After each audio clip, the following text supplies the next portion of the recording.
Good morning, everyone. Chelsea from 12th Street Auto Care Center here in Sioux Falls, South Dakota. I just wanted to drop on here quick with another informative Friday video on car winter maintenance tips. Number 1, consider winter tires. Number 2, check your wipers. Number 3, make sure your battery is testing good. Number 4, check your antifreeze. Number 5, check washer fluid and make sure you have fluid that will not freeze during the winter time. Number 6, make sure your tires are inflated to the car maker's pressures. Tires do lose about a pound of pressure for every drop in 10 degrees Fahrenheit. Number 7, always have a survival kit within reach.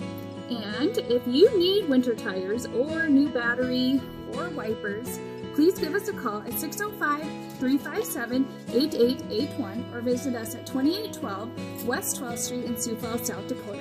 Trust the experts here at 12th Street. Have a great Friday, everyone.